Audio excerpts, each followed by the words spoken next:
Hola! How's everybody? I'm cold. Thanks for asking. It is cold. It's very cold. Happy 2021 out there. Happy New Year.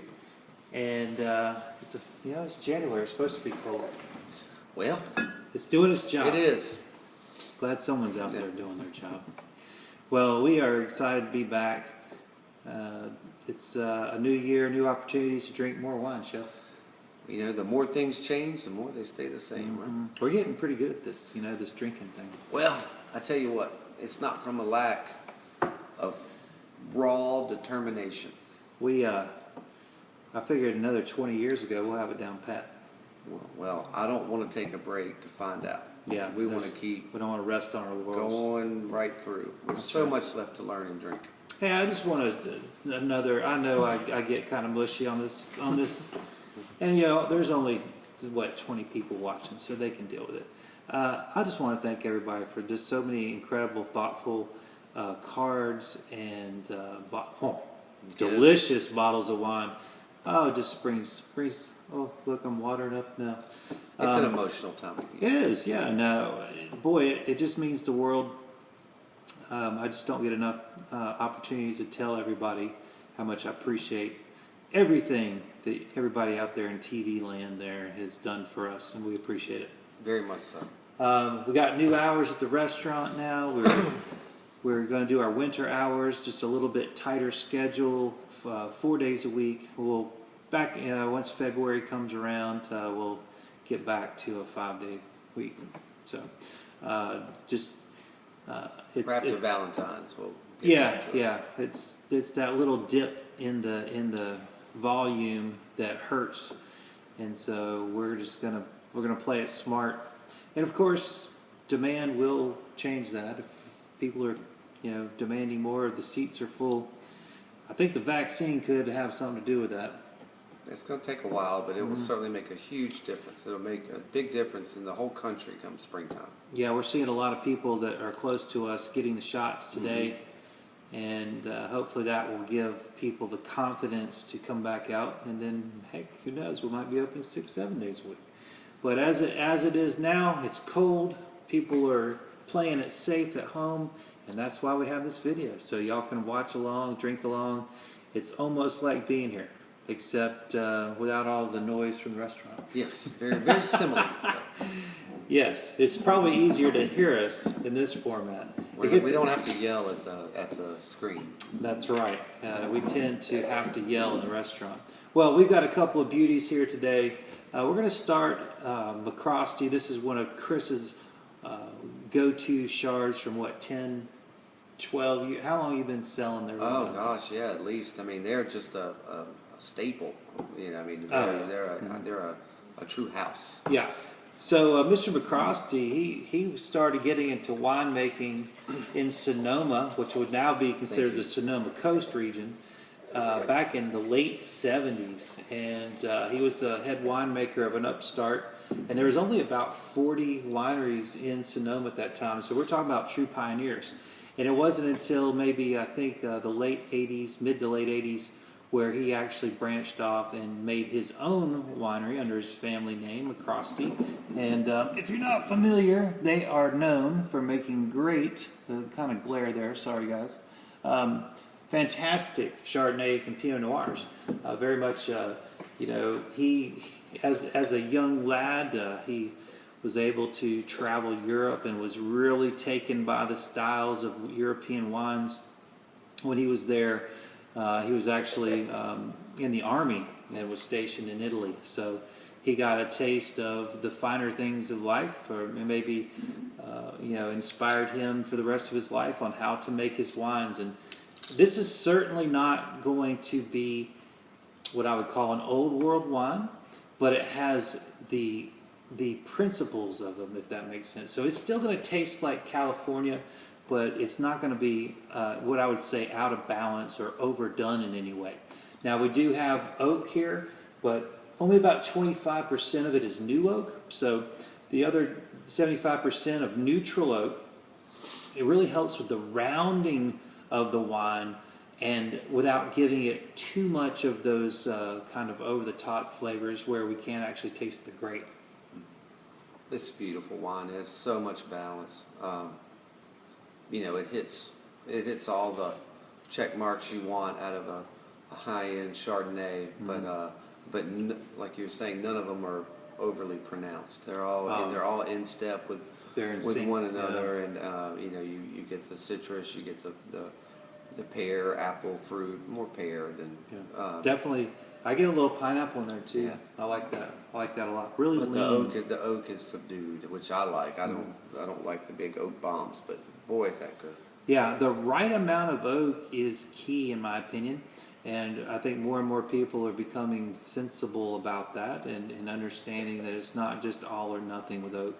We can have so many points in between, and this is a great example of it. Now, this is a wine that drinks well above its price point, and that's kind of the thing that we like to bring to the table here. This is the 2018. It was a beautiful year for them, and they actually have multiple vineyards. They have now 20 single vineyards.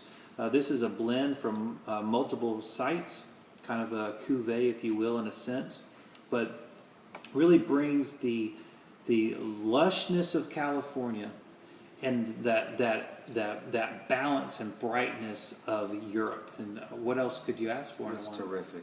It's and terrific. you're under $25 a bottle, which is just phenomenal. It doesn't drink like it. No. This is an elegant wine that I think would go great with just about any kind of seafood, cheese, salads. Go into chicken and pork, veal. You could easily do that. Pasta. Risotto. It's just, which is funny. That's what we're doing with this.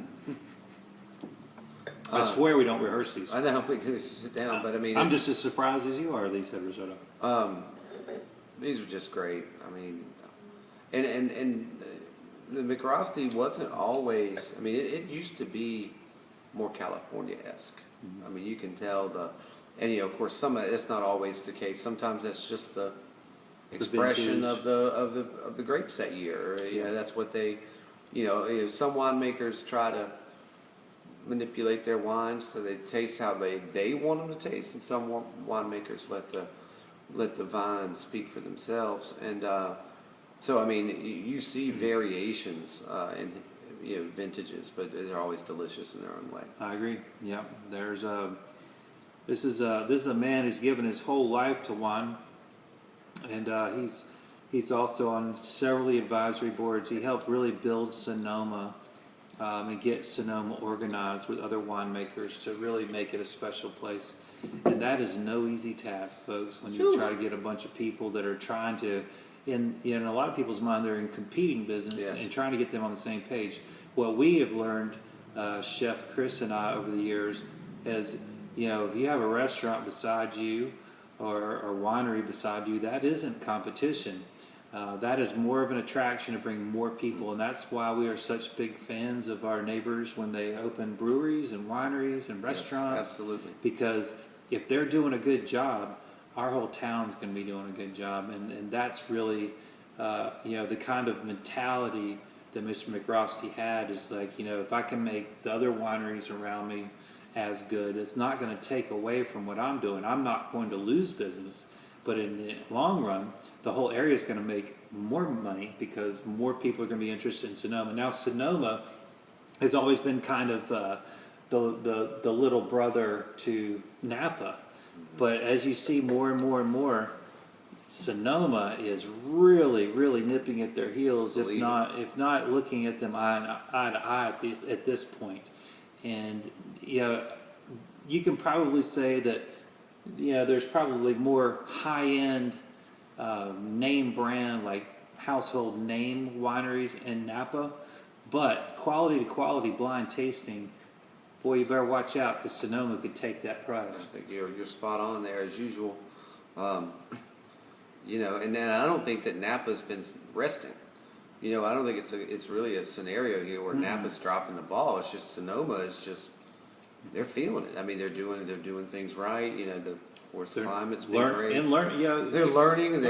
It's only a 50-year area, and if you think about how many hundreds of years it took for Europe to really hone and figure Yeah, out, yeah. okay, this grape, this area, it took hundreds of years, not And to decades. cultivate the soil and then to Yeah. train the soil. I mean, it's just Yeah.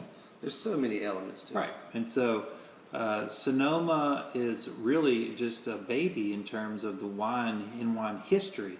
But boy, their wines are phenomenal. And we'll keep showing you Sonoma wines because we enjoy them. it. I hope they're still as good as this one. So tell me about this risotto you were talking Oh about. yeah, so we're gonna do. So I made a little risotto with some of our Perigord black truffles. Mm. So our risotto is studded with black truffles. We've incorporated a little goat cheese into it as well, and chilled it down. And we're just gonna flash fry that. So we're gonna have a little fried truffle goat cheese risotto ball. It's gonna be terrific with this. Yeah, you will not be displeased. Yeah, it's gonna be lovely. And you know, all those things are going to sing with this. Wow, that's lovely. McCrosty Chardonnay, beautiful stuff. Well, let's get on down, or get on over perhaps, to the Méridan of France, which is in southwest France. Well, okay, I'll ride along with you. You're the guy that likes red wine, right? I'm familiar with it. This Thank you. is a red wine. Now, one of the interesting things about this that you're soon going to see, and this is from Brumont. Brumont makes killer stuff. We did their Sauvignon Blanc Gros Monsigne. I remember It was like a that. white Bordeaux style. I People remember love that stuff. It had the green bottle, right? Yeah, yeah. That was terrific. So Mr. We took that on Brumont, a catering too. we did, That's absolutely, great. and they bought another case. They after did. that. They loved it so much. They loved it. So this Brumont, he's a bad man. So he has gone into the Méridan, which is in the southwest, just in the Pyrenees of southwest France, and has been making some killer wines, even incorporating a lot of what they call the lost varietals of Bordeaux. And that Gros Mancini was one of those. The Bordeaux used to have a much more diverse vine ratios, and now they've kind of trimmed down to the cash crops, and the economy can do that. But he's a big fan of all these Napoleonic Bordeaux varietals, and so he's been doing a lot of stuff with things like Tannat, for instance. Now Tannat has always been something on my radar, and before I ever considered that I'd ever be working here at Old North State, Chef Chris here had done a wine blending with Ben Webb, the owner of the winery here. This was probably 10 years ago, maybe longer. 12, 15, 12 years something ago. like that. And he had such a great experience, he introduced me to Ben. And Ben said he wanted to do a chef series. And I was a chef at a nearby place called Old Mill. And he asked me to come down and do a blend with him. And I spent a day blending wines. And the wines that I was most drawn to, believe it or not, had the Tannat grape. Those Tannats were great. And Tannat is not one of those things that is grown hardly anywhere except for in this area, being the Surrey, the Yadkin Valley, a little bit up in the Blue Ridge AVA just above us in Southwest Virginia, and a little bit out in California. For the most part, Tannat is not seen much in our country. Uruguay is kind of adopted it as their kind of signature varietal, much like Argentina did with Malbec. So these French varietals can make another name for themselves outside of France. But Mr. Brumont wants to do it in France. And so Bordeaux land's very expensive. Most people can't afford it. He could not either. So he got land just south of there. You got a good deal on the Pyrenees Mountains. Yeah, right. Yeah. Well, nothing else will grow there, right? So that's the perfect place for vines. Well, and really, I mean, it's we joke about it, but most stunning vineyards are at the base of mountain ranges. Oh yeah, I mean, yeah. so It's even great. You want them to struggle, Yeah. and they will definitely struggle here. So yeah, Tannat, Cab, and Cab Franc, but Tannat is what makes this special, in my opinion. Now, I want you to take one note. This is a 2011 bottle, and it is still intense. That's It most certainly is. Yeah, isn't that amazing? I mean, that just it's So just, that Tanat has usually brings the thunder when it comes to tannins, grippy, coarse, textural tannins. that's why it's such a and- great blending grade. Yeah. Because a lot of winemakers will use it to bring the softer varieties up. To give them a little staying power, a little oomph. Mm-hmm. So it's always been prized as a blending grade, but not a standalone. Yeah. As much so. As much so, but it's getting there now. And the acidity here, the dark fruit, really Dark dark fruit, fruit, dark dark. plum, yeah, just really black. There's certainly licorice. There's huge licorice in this. It's delicious. What amazes me is how it just is so it's French. I don't know how There's it's no so way freaking fresh. this is 10 years old. And you know me, I love my aged wines because I like the flavor profile that you get from an aged wine. Yeah, and it softens with age. Yeah. Except for this one. Well, either that or this was just undrinkable. 8 Could years you ago. imagine that at 3 years? Oof. You I would could rather fly not. a plane with. Yeah. It would be a little rough, so to speak. So, anyway, so right now it is drinking beautifully. It does. Don't get me wrong. It does have some of the kind of the tertiary, secondary flavors and of aging, but it is incredibly bright behind that, and it's just a real treat to find something that ages so well at a sub $20 price point. Yeah. And it's soft on the finish. And it's it a is soft soft. finish. It It's is. big on the front palate, but it dissipates. Yeah. It hits you, and it dissipates, and you get the softness, and it lingers. This is a nice, long lingering mouthfeel, which is what you look for in an older wine. Yeah, this You wine. don't want it to disappear. I think that the young wines, you slug them because the flavor is gone so fast. And with this, you don't have to do that. Of course, I'm going to keep. Oh yeah, continue you to want drink that nothing way. to slow you down, But, except maybe sleep. You don't even get much of that. Not much. That's So all right. so basically you're getting a wine that is incredibly delicious. It has flavors of aged wines plus intensity that it originally had when it was first released. It really is a great thing to get a 10-year-old bottle at this price point. You're just not going to find them It's unheard of. unless of course they're vinegar, and then people are just trying to Those sell are them out off. there too. Yeah, so you got to be careful about buying aged Yeah, wines. yeah, you really do because that's happened some. And this is It happens a lot, yeah, actually. and this is also a twist off, so there's no corking issues. Right, you So don't have to worry that- about them being exposed. One of the things that people were reluctant to do when twist offs became so it became a big push right around 2000, 2002, right around there. There was a lot of the finer wines were starting to get into twist offs, and people were curious how wines will age. Well, now you flash ahead 10 years, 15, 20 years, and you can see how that they are aging well in twist offs.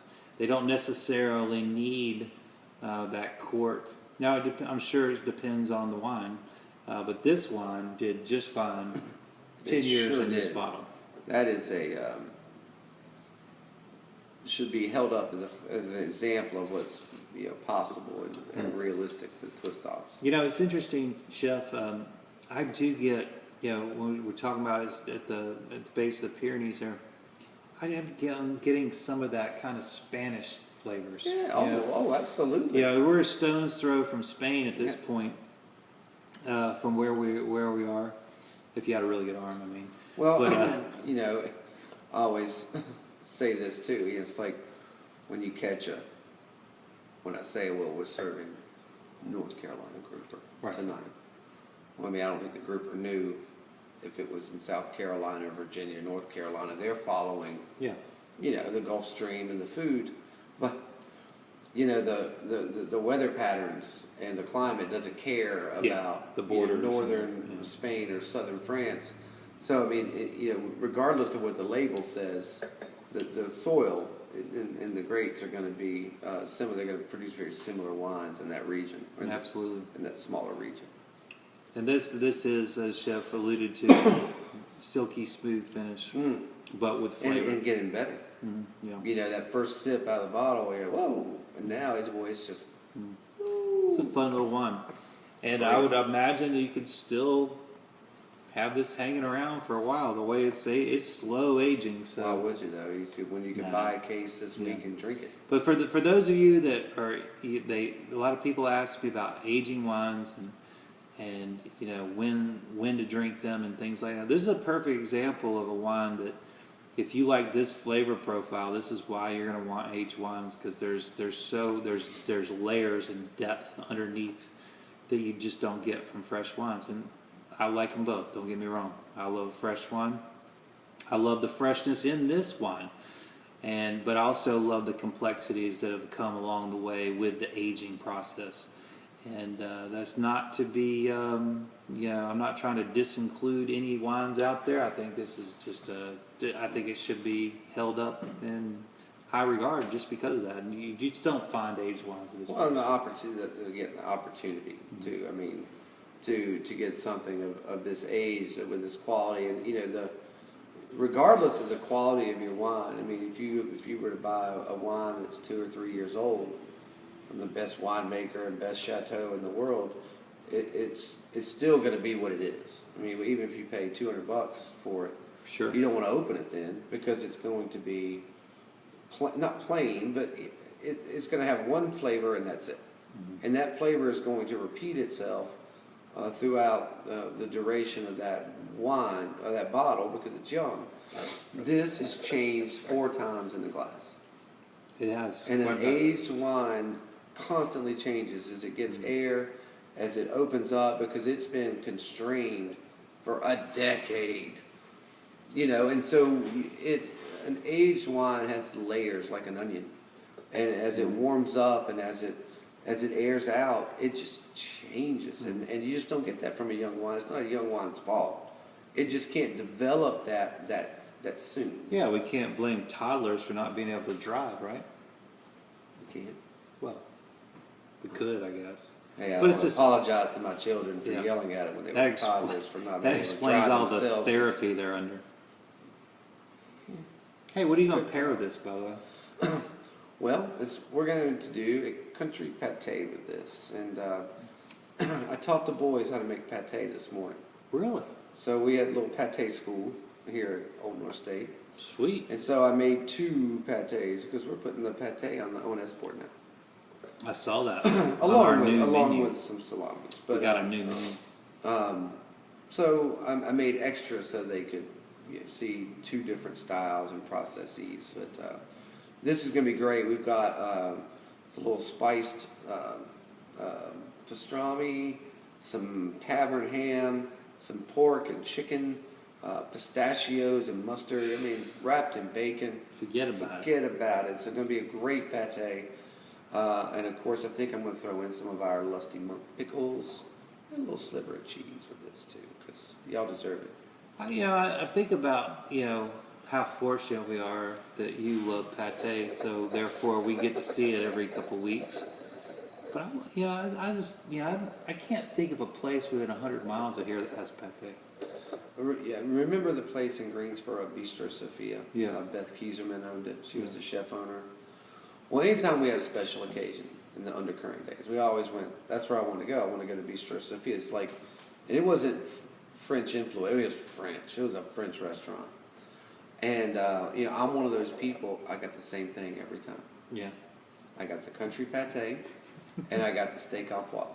Ah, steak au poivre. But it wasn't just that they had pate and au poivre. I mean, she was such an amazing chef. Well, still is.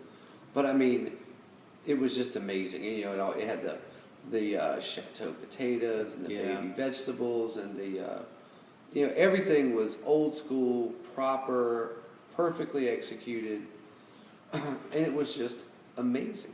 I'll tell you what, that's great pate is that something de la Soul or something like that. It sounds Spanish, but it's not. It's a French restaurant in Wilmington. Brasserie de la Soul. Yeah.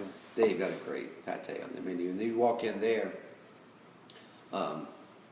their oyster bar is as long as our wine tasting bar. Right. Of nothing but like 20 varieties of fresh oysters, and someone's always there shucking oysters. And Yeah.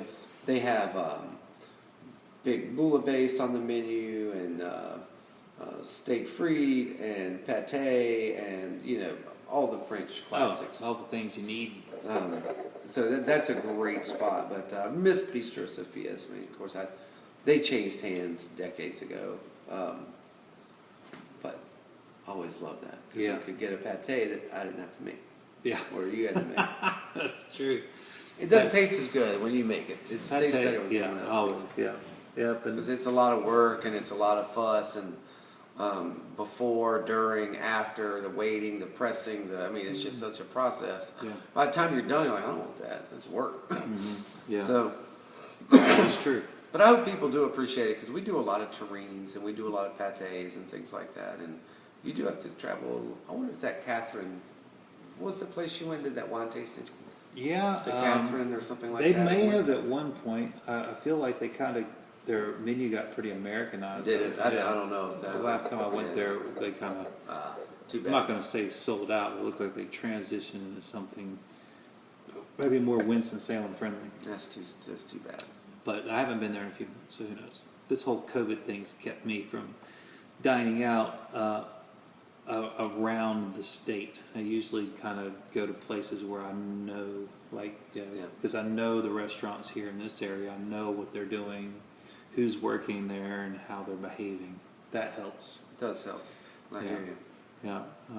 So we just to reiterate, we're doing our part, and we will continue to do our part. If you want to come visit us on Thursday nights at 6:00, we do these tastings. If not, that's why we have this video, Yes. and you can just do it virtually and enjoy and watch it over and over until you can't stand it anymore. That will never happen. That's true. How do you ever not stand drinking wine and eating good food and listening to your knowledgeable, soothing voice? Oh, it's beautiful. So, also, don't forget, we can give you these wines at an incredible value, and we can have them for you next week that you order. So, or sometimes within the same week, but mostly within 7 days. We have you as many bottles as you'd like, and I can assure you, you're going to want some of these. They're delicious. Well, I don't know how you do it week after week, but I mean, the McRosty, the Tanat, I mean, these were just It's all fabulous. about research. These are fabulous, per usual. And you hate to even say that because you don't want to take away from the fabulousness of all the pre, but you do it. I mean, the consistency is over the top. I mean, the wines are always outstanding. The value's there. They're food friendly. They're balanced. It's just what a thrill. What a treat. Well, Thank you. I love to beat up salespeople and distributors, so it gives me great joy. Well, that's what they get for coming around. They don't want to get beat up. They can stop coming around. Hey, we hope to see you next week and every week after that, doing our virtual tastings and having just silly fun between two best friends. And we hope you enjoyed our exploration of two beautiful wines, and we'll have two more next week. Sounds great. We're going to sign off, and I'm going to put my coat on because I'm freezing. I'm going to get my toboggan. See ya. Stay safe. Stay warm. Thank you again. Happy New Year.